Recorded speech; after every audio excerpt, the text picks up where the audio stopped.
Nakahanda na ang mga kapulisan ng Police Regional Office 1 sa posibleng epekto ng Bagyong Krising sa isinagawang Pre-Disaster Risk Assessment Meeting kasama ang mga lokal na pamahalaan at iba't ibang ahensya ng gobyerno.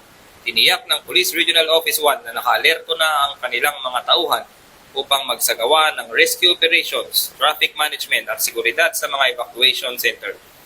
Nagsagawa na din ang mga police provincial offices ng pre-prepositioning ng mga kagamitan at nagtalaga ng mga quick response teams at patuloy din ang pag-monitor sa mga lugar na kabilang sa high-risk areas upang matiyak ang seguridad at kaligtasan ng mamamayan ng Region 1. Pinayuhan din ng mga kapulisan ang publiko na manatiling kalmado, makinig sa mga opisyal na anunsyo at iwasan ang pagpapakalat ng maling impormasyon lalo na sa social media.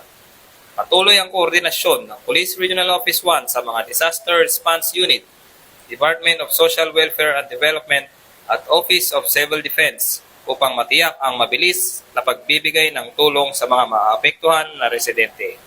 Mula dito sa Ilocos Region, ako ang inyong PNN correspondent, Police Corporal Mark Anthony Pico, alagad ng batas, tagataguyod ng Balitang Pulis.